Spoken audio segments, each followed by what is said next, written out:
سعودی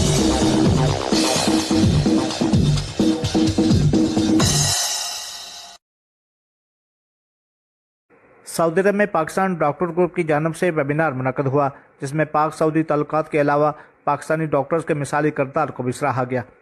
سعودی دارالحکومت ریاض میں Pakistan doctor group کی جانب سے منعقدہ ویبینار سے سعودی عرب میں تعینات رہنے والے سابق سفراء اکرام نعیم خان، منظور الحق اور خان ہشام بن صدیق نے کہا کہ پاک سعودی تعلقات دونوں ممالک کے عوام کے لیے اثاثہ ہیں۔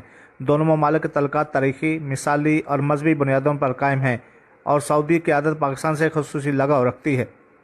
پاکستان اور سعودی عرب کے تعلقات انتہائی پائیدار اور مضبوط اور گہرے ہیں۔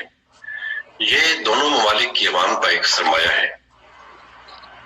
پاکستان میں خواہ کوئی حکومت بھی ہو، کسی پارٹی سے اس کا تعلق ہو، اسے اس بات کا بخوبی ادراک ہے کہ سعودی عرب کے ساتھ بہترین تعلقات پاکستانی عوام کے جذبات اور احساسات کی ترجمانی کرتے ہیں۔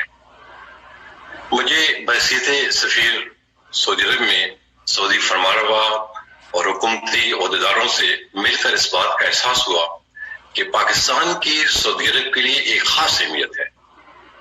میں یہ بات وثوق سے کہہ سکتا ہوں کہ ہز میجسٹی کنگ سلمان بن عبدالعزیز کے دل میں پاکستان اور پاکستانیوں کے لیے خاص محبت اور خلوص ہے۔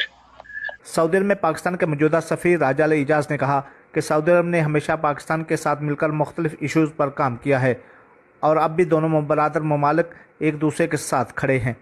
پاکستان ڈاکٹر گروپ کے صدر ڈاکٹر اسد رومی نے کہا کہ سعودی عرب میں پاکستانی ڈاکٹرز نے گراں قدر خدمات سر انجام دی ہیں، خصوصاً کرونا وائرس کے دوران لوگوں کے علاج کے لیے فرنٹ لائن پر موجود رہے، جن کی کارکردگی کو سعودی گورنمنٹ بھی سراہ رہی ہے۔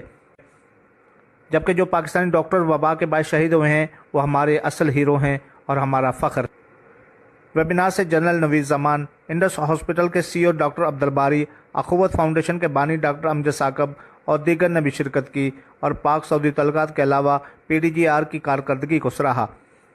جبکہ نامور، دانشور اور مزاح نگار انور مقصود نے مزاح سے بھرپور تحریر سے شرکاء کو خوب محظوظ کیا۔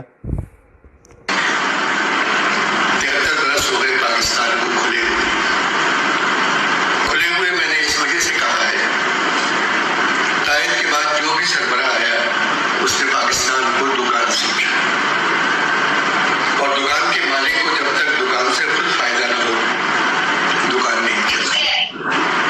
یہ 73 بات